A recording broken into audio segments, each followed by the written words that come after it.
رہی ہے، ایسی بہت ساری سنتیں، لیکن خاص طور سے ایک سنت مٹ رہی ہے۔ آج ہم اس مجلس میں ارادہ کریں کہ جہاں ہمیں ساری سنتوں پہ عمل کرنا ہے، وہیں اس مخصوص سنت کو ہمیں اپنی زندگی میں لانا ہے، اور ہم اگلے ہفتے بتائیں گے کہ ہاں ہم نے اس پورے ہفتے میں سنت پہ عمل کیا ہے، تاکہ ہمیں ہمارے یہاں آنے کا فائدہ ہو۔ ہم یہ نہیں کہ رسمی طور پہ آپ یہ جمعہ ہے چلو مجلس ہوگی چلے جائیں اور بس تھوڑی دیر بیٹھ کے ذکر کر کے آ جائیں، نہیں، آپ ارادہ کریں کہ اللہ ہم یہاں اس لیے آ رہے ہیں کہ ہماری اصلاح ہو جائے، اللہ ہم سیکھ لیں گے، اللہ ہم تجھ تک پہنچ جائیں، طلبگار بن کے آؤ، طلبگار بن کے اللہ تعالیٰ ہدایت کے راستے کھول دے گا، طلبگار بن کے آؤ، اللہ تعالیٰ سنتوں پہ عمل کرا دے گا، طلبگار بن کے آؤ، اللہ تعالیٰ قرآن کریم کی ایک ایک حکم پہ عمل کرا دے گا۔ وہ سنت کیا ہے؟ وہ سنت ہے کہ جب اذان ہوتی ہے ہم لوگوں نے اذان کا جواب دینا شروع کیا۔ اذان کی اتنی بے وقتی امت اس وقت کر رہی ہے، اتنی بے وقتی کر رہی ہے کہ اس سے زیادہ شاید کسی سنت کی بے وقتی ہو رہی ہے۔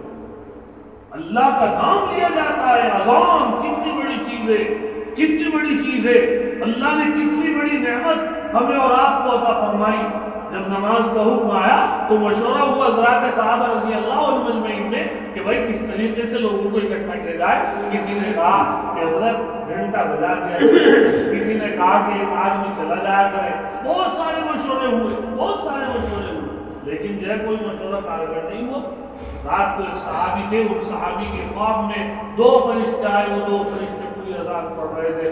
انہوں نے جو ہے نبی علیہ السلام کو آ کر عرض کیا کہ حضرت میں نے خواب دیکھا ہے۔ حضور نے فرمایا کہ بس اسی طریقے سے کیا ہوگا، لوگوں کو بلایا جائے گا، یہ کلمات پڑھے جائیں گے، اور حضرات صحابہ میں سے کسی کو حضور نے حکم دیا کہ اب یہ کلمات پڑھو، اللہ اکبر اللہ اکبر اللہ اکبر اللہ اکبر، 4 بار اللہ اکبر مؤذن کہتا ہے، 4 بار، کیونکہ 4 سمتیں ہیں، 4 سمتیں ہیں، چاروں طرف مؤذن یہ بتانا چاہتا ہے ادھر بھی اللہ بڑے ہیں، ادھر بھی اللہ بڑے ہیں، سامنے بھی اللہ بڑے ہیں، پیچھے بھی اللہ بڑے ہیں، چاروں طرف اللہ ہی اللہ ہے، اور اللہ ہی کی بڑائی چاروں طرف گونجتی ہے۔ جب 4 بار مؤذن اللہ اکبر کہہ دیتا ہے، اس کے بعد مؤذن کہتا ہے اشہد ان لا الہ الا اللہ، میں گواہی دیتا ہوں اللہ کے علاوہ کوئی نہیں، میں گواہی دیتا ہوں محمد صلی اللہ علیہ وسلم اللہ کے رسول ہیں۔ جب تمہارا ایمان پورا ہو گیا، ایمان آ گیا پوری اذان میں، تو اب اصل حکم کو کہا جا رہا ہے کہ لوگوں آؤ نماز کی طرف، حی علی الصلاۃ، آؤ نماز کی طرف۔ کیوں آؤ نماز کی طرف؟ مؤذن خود جواب دے رہا ہے، حی علی الفلاح، تم نے کامیابی ڈھونڈی تجارتوں میں، تم نے کامیابی ڈھونڈی مال و دولت میں، تم نے کامیابی ڈھونڈی حکمرانوں میں، تم نے کامیابی ڈھونڈی حکومتوں کو پالنے میں، تم دنیا کے طلبگار بن گئے، تم کامیاب ہونے کے لیے لوگوں کے در در پہ پہنچے۔ ارے اگر تمہیں کامیابی چاہیے آؤ قرآن کی طرف۔ قرآن کہتا ہے، اللہ تعالیٰ قرآن میں کہتے ہیں، احادیث میں اسلام کہہ رہے ہیں کہ آؤ، جو مؤذن کہہ رہا ہے حی علی الفلاح، کامیابی تمہیں یہاں نماز میں ملے گی، حی علی الفلاح، آؤ نماز میں تمہیں کامیابی ملے گی۔ کامیابی کیسے مل جائے گی؟ کون دے گا؟ اللہ، اللہ سب سے بڑے وہ کامیابی دیں گے، ان کے علاوہ کوئی نہیں ہے۔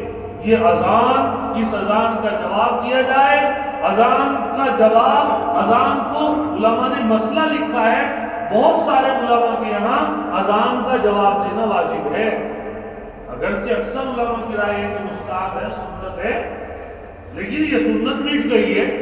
پہلے زمانے میں اذان ہوتی تھی، عورتیں جو ہے اپنے سروں پہ دوپٹہ رکھ لیتی تھی۔ موبائل چل رہے ہیں، اب پہلے زمانے میں دیکھا کہ اگر کوئی گانا سن رہا ہے فوراً بند کر دیتا تھا، ٹی وی چل رہا ہے فوراً بند ہو جاتا تھا۔ آج ہمارے موبائل اذان سننے کو ادھر اٹھتے نہیں، آج ہم اذان پہ جواب نہیں دیتے، بلکہ سوچتے ہیں اگر بات کرتے ہوئے اذان ہو جائے کہ جلدی سے اذان پوری ہو جائے، ہماری بات میں خلل آ گیا نعوذ باللہ۔ ارے غنیمت سمجھو اذانیں ہو رہی ہیں، اذانوں کی آواز آ رہی ہے، غنیمت سمجھ لو، ورنہ ملک کے ملک تباہ ہو رہے ہیں، مسجدیں تباہ ہو رہی ہیں، وہاں لوگ ترس گئے اذانوں کی آواز سننے کو۔